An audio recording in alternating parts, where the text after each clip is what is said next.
Our Debunking the Seven Myths program is designed for students 11th grade through college. This program addresses the 7 leading myths about Genesis, creation, and the flood that are taught in today's colleges, even some Christian colleges. Myth number 7 is dinosaurs died out millions of years ago, did not walk with man, and are not mentioned in the Bible. But some would say if the Bible includes the truth about Earth history, it would specifically mention dinosaurs. Let's look at this list, shall we? The incurious anti-intellectual science deniers at Genesis Apologetics want you to think that all of these legendary beasties might be dinosaurs. But biblical scholars have a different impression. The great sea monster refers to whales, obviously. We know that already. Four-legged fowl quite clearly refers to bats. Even the apologists know that, but they want to pretend as if it might refer to pterosaurs. And pterosaurs are not dinosaurs, but defenders of the willfully ignorant faith don't know what a dinosaur is. They often think that it's anything that is big and dead, because all they know about paleofauna is whatever they've seen in the plastic pieces in their prehistoric playset. So they think that all of these are dinosaurs, when really it's just these. The word beast usually refers to any large mammal, but the authors of the Bible didn't have any clue about taxonomy. That's why the Bible classifies bats as birds and says that lobsters and whales are both fish. Even as recently as a couple centuries ago, sailors referred to whales as breathing fish. When I was a little boy, there were still people who thought that whales were fish. I know because I talked to a couple of them. The cockatrice is described in the Hebrew Bible as tsepha, a venomous viper or adder such as still live in Israel today. As every Israeli knows this. The word serpent in the Bible might surprise you, because it could refer to either a snake or a lizard. There are plenty of ancient renderings and descriptions of serpents that have legs and refer to lizards, especially forked-tongued lizards, which are not at all like any dinosaur. The word serpent could also refer to crocodilians as well, which don't look like dinosaurs either. The word tannin, again, usually refers to a snake. In Exodus 7, Moses' staff turns into tannin, which is interpreted to be a cobra, but it is always understood to be a snake of some kind and nothing like a dinosaur. It would be a very different story if Moses' staff turned into a tyrannosaurus. The word dragon, like serpent, can refer to either a lizard, a snake, or even a crocodilian, but not a dinosaur. Dinosaurs didn't look like lizards or crocodilians. They would have looked more like birds or beasts. And they're often a perfect blend of the two, such that if non-avian dinosaurs still existed, then people wouldn't talk about the beast kind and the bird kind, because so many dinosaurs are clearly both of these groups at once. And if they were still around when people were, then you'd see a lot more obvious references to them, as well as substantial evidence of their domestication. The flying serpents in the Bible aren't serpents at all. The deceitful propagandists at Genesis Apologetics want you to think that pterosaurs are somehow serpents, even though they don't look anything like serpents. Actually, the Bible here refers to seraphim, angels described as having 6 wings each, if they have wings at all, because it either talks about seraphim or seraphs, which are fiery cobras. They have hoods, which could be interpreted as wings, but they don't have 6 wings. No vertebrate has 6 wings. Even insects don't have 6 wings. Do you think the bibliolaters at Genesis Apologetics already knew that this description doesn't match any dinosaur or pterosaur, and that pterosaurs certainly couldn't be seraphim anyway because they're animals, not angels? I think they probably knew that, and they knew that what they were saying was not true, that they're being deliberately deceptive. Lying. After all, Martin Luther, father of Protestant Christianity, is quoted as asking, "What harm would it do if a man told a good, strong lie for the sake of the good and for the Christian church? A lie out of necessity, a useful lie, a helpful lie. Such lies would not be against God, he would accept them." So what does it matter if Genesis Apologetics tells 100 or so lies so far in the series, if all of their lies are in defense of biblical truth? The term dinosaur wasn't even invented until 1841, and Bible translations before this time used the term dragon over 35 times, in many contexts describing dinosaur-like creatures. No, not remotely, not even once. If you look at the earliest artistic depictions of dragons, they were clearly talking about monitor lizards, like the Nile monitor. There is evidence that this is the animal that was killed in Libya by St. George, and therefore this lizard is the source of and inspiration for our collective concept of the Western dragon. I'll put a link below. Both in modern taxonomy and in the Bible, the word dragon most commonly refers to the taxonomic order Squamata, lizards and snakes. They were definitely not dinosaurs, because dinosaurs looked very different from either factual or fictional dragons. For example, the animal featured in this illustration is a pachycephalosaur, which were bipedal plant eaters that used to headbutt each other the way sheep and goats do today. So apart from the head, there is no part of the postcranial form that is remotely dragon-like. But, defenders of the faith gotta grasp at straws and tell little white lies to fool the kids to get them to believe what they know is not really true. Job chapter 40 describes a majestic creature using the name Behemoth, which means colossal beast. Behemoth was just an elephant, the largest and most powerful animal any man had ever seen walking. The people who wrote the Bible didn't know what a dinosaur was, because they'd never seen one, other than birds, of course, which they didn't recognize as dinosaurs. In context, Job and his philosopher friends just finished over 30 chapters of dialogue trying to explain God and why he would allow such hardships into Job's life. Because the story of Job is a fable. A fable is a folk tale with a moral, like the fable of the emperor's new clothes, wherein the moral is that you shouldn't believe everything authorities tell you because it may not be the truth. And some people won't even let themselves recognize even an obvious truth if it contradicts what they were told to believe. The fable of Job has exactly the opposite moral, which is that you should not question anything the authorities tell you. Just remember that God has everything under control, even when it all falls apart and stinks and there is no justice. So anytime something good happens, God gets all the credit, but whenever anything bad happens, God never gets any of the blame. Well, I think if they win, I should get all the credit, and if they lose, I should not be blamed at all. Then God shows up in a whirlwind, tells Job to brace himself like a man, and says that he would be the one asking Job the questions for a while. Then, for 4 chapters straight, God asks Job 77 rhetorical questions that all have to do with creation. And all of the questions in this obviously fictional story are designed to discourage inquiry and extinguish curiosity, to get the listener to believe whatever they're told simply because they were told to, and never dare question authority. I also noted in other videos how our notion of the spiritual world is based on our ancestors' inability to understand what air is. It's invisible, but it moves things, and you have to breathe it to live, and you'll die if you don't have the breath of life. And sneezing and coughing can cause other people to start sneezing and coughing too, which was attributed to being entered by foul spirits. And the idea of the jinn or genie is based on whirlwinds appearing out of nowhere, throwing things around and then fading back into nothingness. What they called dust devils, they thought they were literally devils. So a tornado would be seen as God, just as some saw the sun as God, and volcanoes were seen as God too, because the people who wrote the Bible understood virtually nothing about the true nature of this world.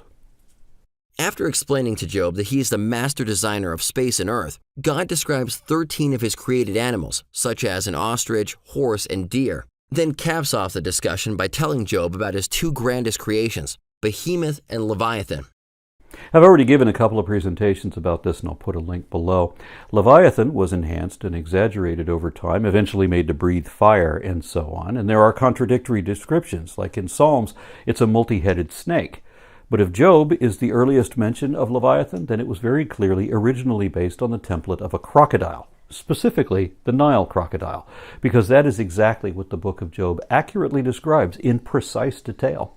Now imagine that you're living in the Bronze Age, you're just over 5 foot tall, and you're armed with only a pointed stick and a short spear of sharpened bronze, and you are inclined or charged to take this on.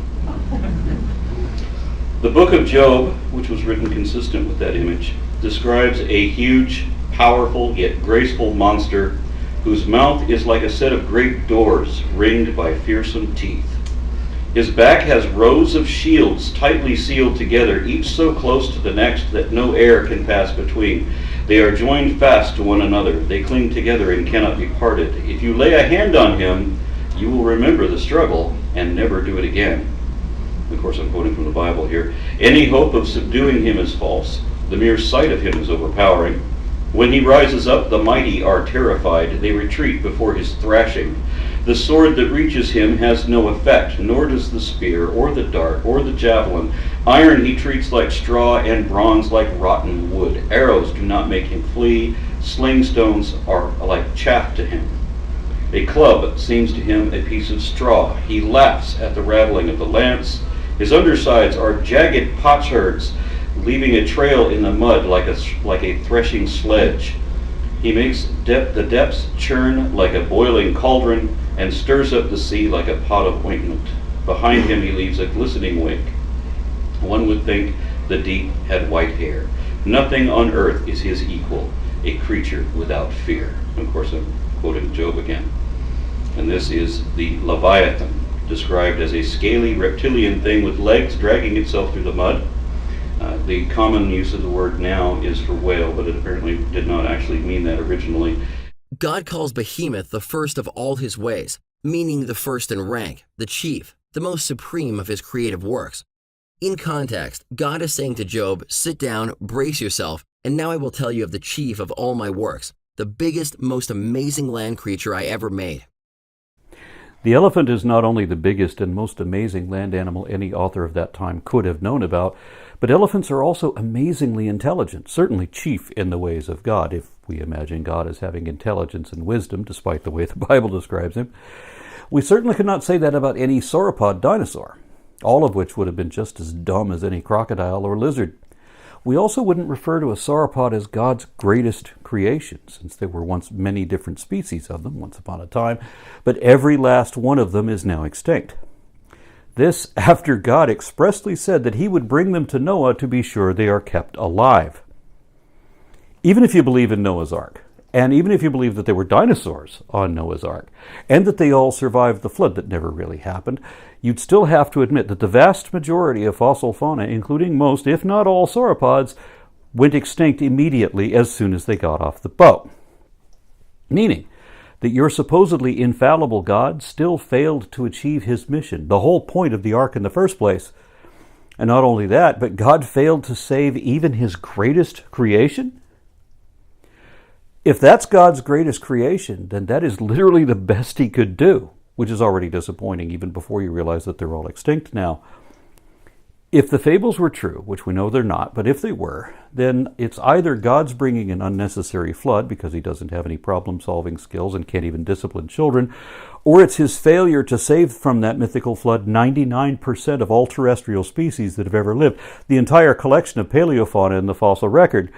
Either way, this God, in whichever of his failures, would explain why we can't have nice things, like sauropods that God failed to save. It's a good thing the Bible isn't true at all, because the God of the Bible is incompetent. When we scan through all land-dwelling creatures, both living and extinct, which one comes up as the first in rank, the most colossal, or the chief? It would have been an earlier form of elephant, Paleoloxodon pneumaticus. If a full-grown man, 6 foot tall, were to stand on the back of a modern African bush elephant, their combined height would be the height of Paleoloxodon. Not as big as a sauropod, of course, but bigger doesn't mean better. Every elephant is much, much smarter than any dinosaur. Elephants are smarter than nearly all other mammals even, and thus they would be chief in the ways of God. Of course, the 5-meter-high Paleoloxodon went extinct more than 100,000 years ago, and the dinosaurs were already extinct long before then. So the biggest animal the people who made up the Bible stories could have known about was the 3 and sometimes even 4-meter-tall African elephant. Clearly the sauropod dinosaur.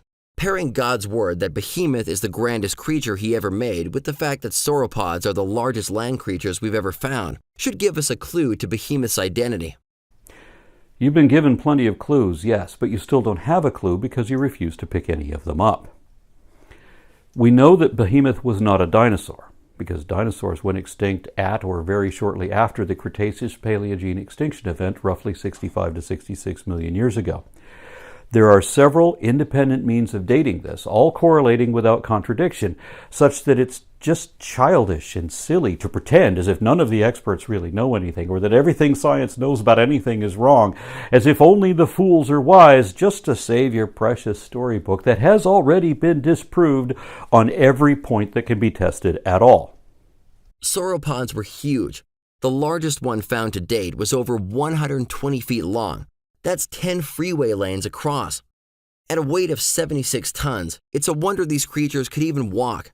In fact, Dr. Waddell was granted an international award for discovering one of the secrets behind how their mobility was even possible. Their bones were pneumatic. They were charged with air. Because it turns out that dinosaurs had virtually avian skeletons and respiration. Birds are themselves a subset of dinosaurs, the only lineage of dinosaurs that are still alive. And the reason that birds have pneumatic skeletons is because they inherited that trait from ancestral dinosaurs. Pterosaurs had these hollow bones too, and they evolved just before dinosaurs did. Dinosaurs and pterosaurs together form a clade called Ornithodyra, itself a subset of the parent clade Avian. Now, if we look there, in that ancestral clade just before the emergence of dinosaurs and pterosaurs, we can see the development of skeletal pneumaticity, going from solid bones to hollow bones, with intermediaries showing only a few openings and not quite there yet. Dr. Waddell notes they were marvels of biological engineering, and that efficiency of design is especially evident in their vertebrae, the bones that make up the backbone. This is what we expect from natural selection, which is a deterministic process, a process that computer models have shown to be capable of producing incidental designs that are beyond the capacity of intelligent designers. It turns out their vertebrae was increasingly lighter, higher up the spinal column, and were filled with air, some up to 90%. Just as we can see the development or the evolution of skeletal pneumaticity in a pre-dinosaur lineage, we can also see the development of this scale of increasingly lighter vertebrae in the massive sauropods of the Jurassic and the Cretaceous by looking back at what they came from, the prosauropods of the Triassic. Their neck vertebrae were less pneumatic, and as they got bigger, there were more spaces for the air sac system to invaginate within. Then, of course, we see the sort of weight distribution that we should expect of such massive animals, where natural selection would naturally lead to the bones furthest out being the lightest. Since that is an evolutionary process, that's why it's not already the case in their Triassic predecessors like Plateosaurus. While this may solve the puzzle of how they could lift and move their massive heads and necks, it doesn't solve the challenge of how they could possibly inhale enough oxygen through their tiny nostrils, which were only about twice the size of those on a living horse. It's not just that sauropods had hollow bones like birds. It's that they had an avian respiration system, which is far more efficient than what we mammals have. We expand our lungs to bring in oxygen, which gets exchanged with carbon dioxide, such that both gases are in the same lungs at the same time. We compress the lungs to expel the CO2 and inflate them again to bring in more oxygen. But there is still CO2 in there, good and bad air mixed together, coming in and going out the same tube, which is both entrance and exit, such that we have to huff and puff, breathing in and out like a two-stroke engine. If sauropods were stuck with the type of respiration that we mammals have or that lizards and crocodiles have, they'd be in trouble.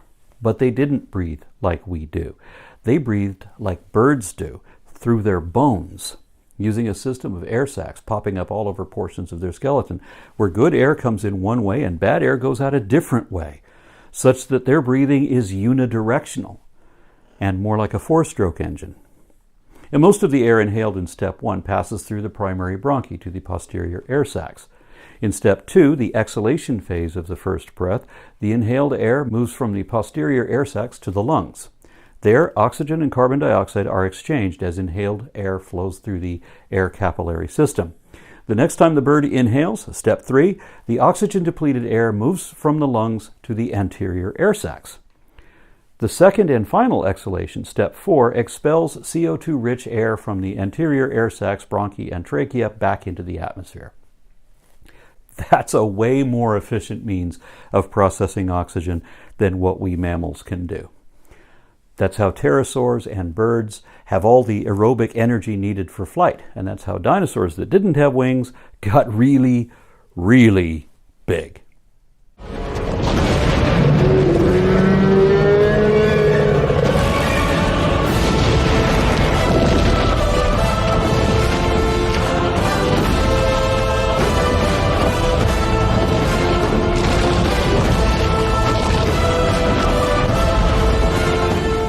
But it's not just that dinosaurs were bigger than anything else.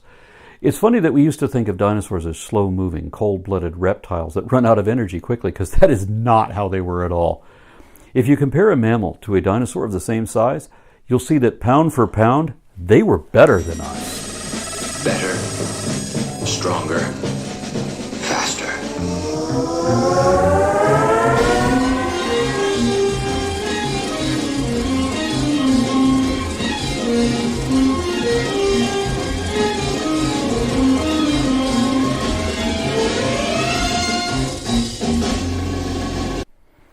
That's why a dromaeosaur of the same size as you are will not only beat you in a fight, they'll beat you in a race too. Or they'll do both in reverse order, and then when you run out of breath, they're not even winded. They'll just keep kicking your ass indefinitely. Their only disadvantage is that a faster metabolism means more food consumption, and that made them vulnerable to a violently abrupt change in climate, when our relatively meager ancestors hunkered underground could live longer on less food, and we were just able to eke through the tough times. Perhaps they thrived better in a world before Noah's flood, when the oxygen levels were likely higher. Listen to this blind and baseless speculation, making up shit without any data to go on at all, despite all the evidence to the contrary. We know there was never a global flood, not even a chance of it. We know it couldn't happen, and we have proof that it didn't happen. And all the evidence shows that oxygen levels throughout the Mesozoic era of the dinosaurs were roughly the same as they are today. Their long necks and tails resembled living suspension bridges. For this creature to eat, breathe, and move its long neck, the series of over 12 neck vertebrae had to be interlocking and twistable. They also had to have anchoring points in just the right places for muscles and ligaments to connect in such a way to prevent the neck from pinching veins and nerves and to brace the trachea and esophagus. Creationists really don't understand the concept of emergence, how patterns of complexity and incidental design can emerge undirected from the bottom up. Instead, they got to pretend as if everything is orchestrated from the top down by an invisible administrator, even when that doesn't make any sense. For example, if you're a creationist, then you have to find some ways to deny any and all inconvenient truths, like the similarities between birds and dinosaurs, which is pretty difficult to do when these apologists have already admitted to dinosaurs having hollow bones like birds. But as a creationist, you also have to deal with the fact that dinosaurs were designed better than we are. Why aren't we as good as they were?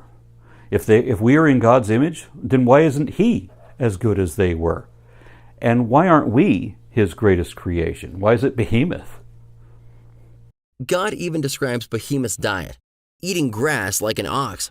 In 2005, researchers found grass and sauropod coprolites in India, and some paleobotanists are even saying that this will cause a rewrite in our understanding of dinosaur evolution, because evolution holds that grass didn't evolve until millions of years after the dinosaurs had gone extinct. The article says that until now, the earliest evidence of grass was from 55 million years ago, and that this new evidence shows that grass existed 10 million years earlier, appearing right at the very end of the age of the dinosaurs, which is why no grass was ever found in dinosaur coprolites from the previous 150 million years of dinosaur history. God describes Behemoth's strength in his hips and power in his stomach muscles. Again, we have a strong clue that Behemoth was a sauropod dinosaur because, while many animals have strong hips and stomach muscles, none were as strong as the sauropod. That would have been true 100 million years ago, but 2,600 years ago, when this fable was written, no bones were as strong as those of an elephant. The muscle structure around the hips and stomach that were necessary for sauropods to move, walk, turn, and eat would be incredible. In fact, for some sauropods, like the Diplodocus, its highest point of its core body was the hips, and its whole body balanced on the hips, front to back. Diplodocus was able to rear up on its back legs and balance on its tail like a tripod, making use of the hips to support not just the back half of its body, but the front half too. This required enormous strength in the hip and stomach muscles, considering they lifted tons of its own body into the air. Good thing it had that huge tail to act as a counterbalance, which elephants do not have. Yet, elephants are also able to rear up on their back legs, making use of the hips to support the whole body without the advantage of that massive counterbalance. So imagine how much more strength an elephant needs to do that. Below the hips was an incredible weight distribution system that went from a massive femur, which in some cases was about 8 feet long, to 2 shin bones, then to 5 toes. Just like the legs of an elephant. This is an evolutionary trait known as a homologous structure, where the same bones of a common ancestor are adapted to different tasks in different lineages of descendants. Whereas, if any of them were special creations, then we wouldn't necessarily always see this limitation. Occasionally, at least, there would be some new design that couldn't just be another modification of an ancestral form. But we never see that anywhere in taxonomy or paleontology. Behemoth's tail also closely matches those of sauropods. God describes that he moves his tail like a cedar tree, and follows this by stating the sinews of his thighs are tightly knit. Paleontologists have learned from muscle attachment locations in their bones that the tightly knit structure of Behemoth's thighs and hips actually made his tail sway from side to side with each step, much as a cedar tree does when it sways in the wind. Correction. Paleontologists have learned from muscle attachment locations that the tightly knit structure of sauropods' thighs and hips made their tail sway from side to side, not Behemoth's tail. Because if Behemoth was a real animal at all, it was an elephant. The people who made up this story in about the 6th century BC had never seen a sauropod and clearly were not talking about one. Tail drag marks are only rarely found behind sauropod footprints, indicating their tails were raised while they walked. It's difficult to think of a creature that fits this biblical description better than a sauropod dinosaur. No, it's really easy. All you have to do is pull your head out of your ass and stop trying to shoehorn an erroneous interpretation that wasn't even possible at that time. If you remember what did live at that time and place, then realize that Job is talking about a Lebanese cedar tree, not the more robust American cedar. Now, if we imagine this local tree swaying in the wind, then that looks pretty much exactly like an elephant's tail, which moveth like a cedar when it is swatting flies. God describes his bones like beams of bronze. Most Bible versions translate this phrase as tubes of bronze, conduits of bronze, or pipes of brass, which conveys both strength and being hollow like a channel or a tube. This matches the fact that sauropods had the largest leg bones of any animal, and they are in fact just like tubes of metal, having a hard outer casing and spongy marrow and veins on the inside. You just described an elephant's leg, not a sauropod's leg. When the subject of Behemoth came up earlier in this very playlist, I cited presentations by a couple of creationist Christians, medical Dr. Bart Shaw and police detective Robert R. Surgener, both explaining how Behemoth was an elephant, not a dinosaur. Here's a clip from that. Verse 18 is an excellent example of divine inspiration in the biblical text.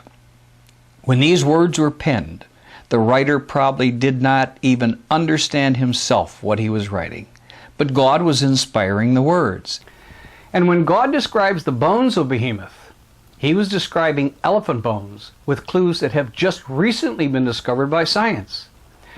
Elephant bones are unique because of the size of their bodies. Normal bones would break under the weight of the massive bodies of these animals. So God designed the bones with 2 distinct properties, strength and flexibility. The bones need to be strong enough to support the weight, but flexible enough not to break when the animal is moving or running. Verse 18 reads, His bones are as strong pieces of brass, his bones are like bars of iron. Notice what this verse is saying. God is comparing Behemoth's bones to 2 different types of metals. The word brass, translated from the original Hebrew text, is nikosha, which is actually copper. It is a soft metal that was refined by ancient Hebrews to be used in applications where bending or forming the metal was important. The next description of Behemoth's bones is with the word barzel. This word is correctly translated as iron, a rigid, strong metal used in Job's time to make strong tools and nails. Once refined, this metal was rigid and hard, very difficult to bend. So why is this description so important when describing Behemoth's bones? John Hutchinson, a biomechanics expert, an expert in elephant anatomy, just recently discovered something very unique about elephant bones. The elephant bone is made of 2 kinds of materials. It's a composite. An elephant has a skeleton made of both flexible and rigid mineral and organic materials. Then God says that its ribs are like bars of iron. Unlike much of sauropod's skeleton that was spongy and filled with air for weight savings, its ribs were fully ossified. They were made out of solid bone. Again, we have a perfect match. Yes, we have a perfect match with the ribs of an elephant, which are made of solid bone and the strongest bones that Iron Age authors could have known about. God even describes Behemoth's habitat. He lies under the lotus trees, in a covert of reeds and marsh. The lotus trees cover him with their shade, and the willows by the brook surround him. This is when it becomes obvious that we can't be talking about a sauropod. Because while this description suits elephants quite accurately, and we can show pictures to prove it, it's not even possible for a lotus tree to shade a typical sauropod. One sauropod could cast shade on a whole grove of lotus trees. There is no way this thing could lay down under them. In fact, it was so big that it probably couldn't lay down at all. This was a creature that had to be near lots of green food, Just like elephants do, living in a lush, tropical environment. which is where modern elephants live.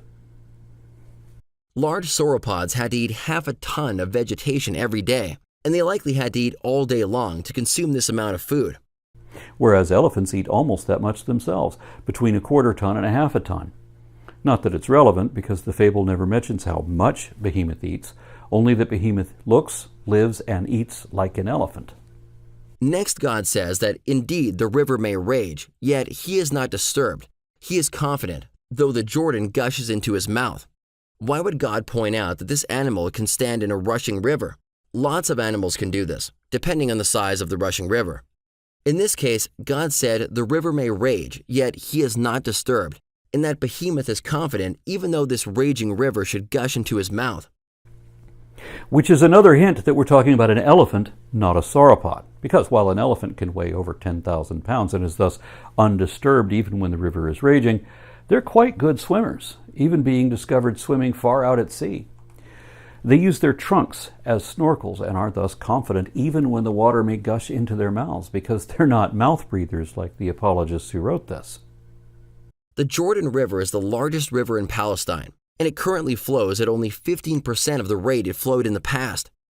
Even so, in the winter, this river would be incredibly difficult to cross, and it would take a very sizable animal to stand undisturbed in this rushing current, and even more, let the current gush into its mouth. More proof that Behemoth isn't a dinosaur. And first of all, there is no circumstance where the river would be high enough to gush into the mouths of sauropods. But that is the way elephants always are seen in the water, just as the book of Job describes. Some of the larger sauropods stood over 20 feet at the shoulders and weighed over 70 tons. Creatures of this size and mass could withstand a raging river better than any others. If a sauropod found itself in such a torrent that water is gushing into its mouth, it's in serious trouble because of atmospheric pressure. Just take a short length of garden hose into a pool with you. Go underwater and try to suck air through even 1 foot of that hose. When you see how hard that is, imagine trying to force air down into a body that may be 30 plus feet or 2 atmospheres underwater. The pressure would be too much for it to breathe at all, especially given the rate at which they breathe, like a 4-stroke engine. If the water is gushing into its mouth at all, that is its only oxygen intake, and it's done, where the elephant is probably the only land animal ever that would remain undisturbed even when the water gushes into its mouth. Even with all this evidence, some say that Behemoth was just a mythical creature. But why would God try to display his awesome creative power by describing something that never existed? You mean like a crocodile that breathes fire? Or a talking snake? Or a man-eating fish, where a man could live inside it for 3 days like Pinocchio's Geppetto? Or the multi-headed version of Leviathan, which is obviously just an adaptation of the Greek myth of the Hydra? Anyone can do that. That's right, anyone can make up fanciful fables and folk tales about magic, myths, and monsters, too, even when they have no basis in fact. Where do you think all these thousands of folk tales in ancient literature came from? You don't believe they're all true stories, do you? And why would God say that Behemoth was the chief of all his creations after describing 13 real, still living animals in the same passage? Because, one, it's not really God talking. It's just a story written by men about a God who is talking as a character in the story.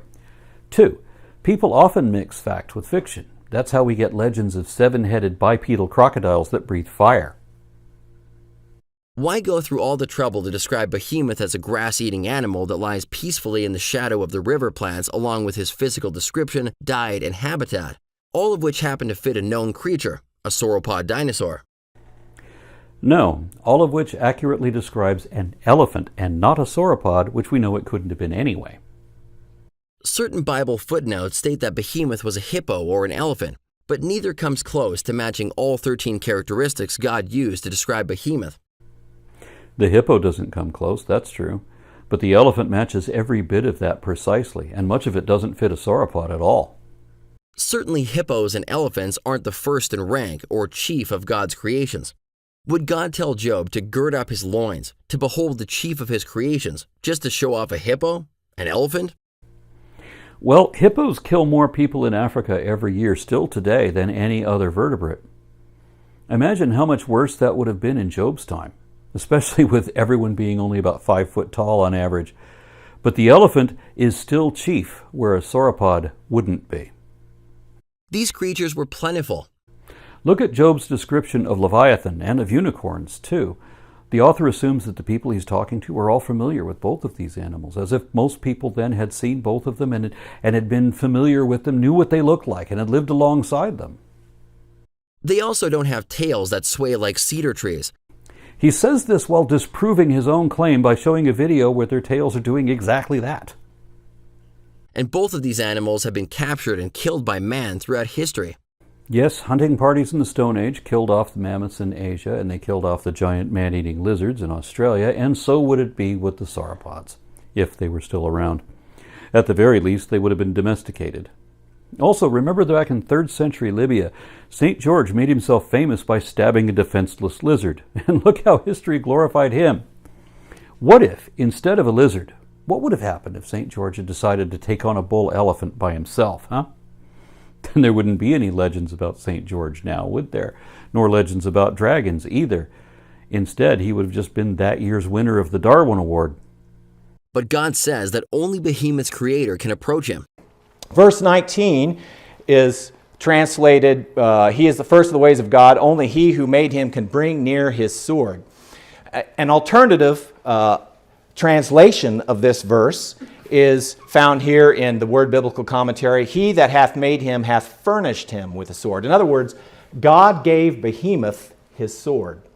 And the ASV, which is very literal, uses this. He only that made him giveth him his sword. God gave him a sword. Darby, he that made him gave him a sword. And I want you to notice the elephant's tusks.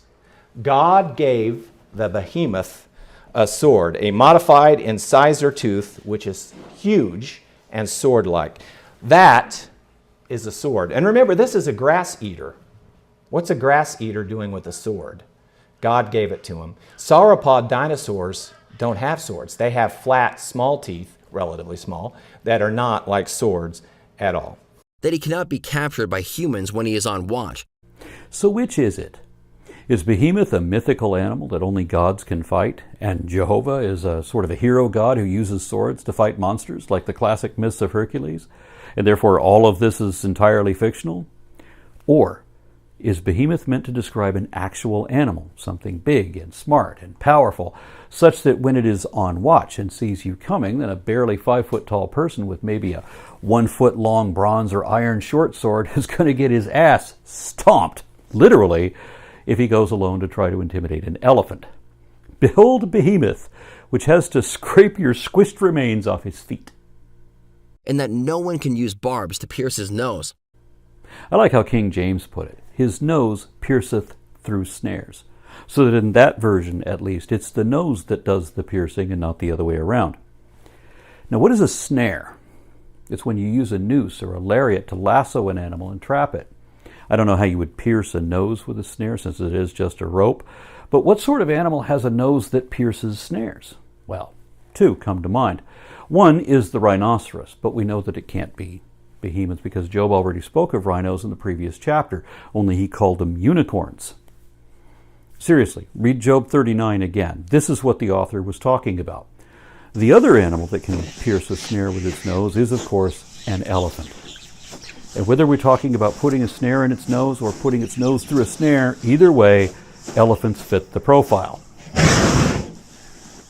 These impossibilities fit sauropod dinosaurs better than any other animals because of their towering heads and huge size. With a head that reached over 40 feet high, it could also see people coming from far away. I wonder why Job didn't mention that. It would be hard to write a description of an elephant and not mention that long nose, right? And Job was sure to bring that up. Just like if someone were trying to describe a sauropod, they would surely have talked about that absurdly long neck, right? But Job failed to mention that. Its massive tail also makes him unapproachable. Based on what we know from fossils, some sauropods could cover a 200-foot circle with deadly force using their tails, which could be over 50 feet long and weigh over 13,000 pounds. Recent studies have shown that some sauropods could probably create sonic booms with their tails, just like a whip. I wonder why Job didn't mention that either, instead only saying that Behemoth's tail moves like a cedar tree, the way an elephant's tail looks when it sways the same way. I mean, cedar trees don't whip around faster than sound, do they? It's not by chance that God says to Job that Behemoth can only be approached by his creator. Good luck even getting near this creature to put a snare in its nose. To this day, elephants and hippos are surrounded by hunters and killed, but sauropods better fit this passage because they are simply unapproachable. Why then do so many young Earth creationists argue that the reason we don't have sauropods around anymore is because primitive man killed them all off? You guys really need to get your story straight. Were sauropods unapproachable, meaning that we still have at least as many of them as we do cattle all over the tropical regions of the world, or, since they apparently went extinct immediately after Noah's flood, then were they killed off at the point of a flintstone spear? Elephants were used by the ancient Chinese, the Indian Empire, the Persians. Alexander the Great had 85 elephants. Ptolemy the Egyptian had elephants. The Romans even used elephants. And we have meticulous records of the warfare of these ancient nations. But do you know what no ancient army ever used in warfare? A dinosaur. Never once did a brontosaur or a sauropod or a triceratops charge the infantry. God says that he made Behemoth along with man, like during the same creation week, not millions of years ago. Because God is a character in a storybook that was made up by people who imagined that the world had been magicked out of nothing just for them. They had no understanding of anything in reality. When you read the Bible, it shows how much they didn't know. God made Adam as the last of his creations and gave him dominion over all the animals that had just been created during creation week, not just some of the creatures. Ah, so Behemoth was approachable after all, seeing as we had dominion over it like everything else. Just one more contradiction in the Bible. Why else would God tell Job to consider or behold a creature which no human had ever seen? Because the fable of Job was meant to make people credulous, to believe whatever they're told without question, reservation, or reason. And the examples given, everything in Job's bestiary, were animals that the people had seen and were commonly familiar with. Leviathan, unicorn, and the biggest, smartest, and most powerful of them all, chief in the ways of God, Behemoth.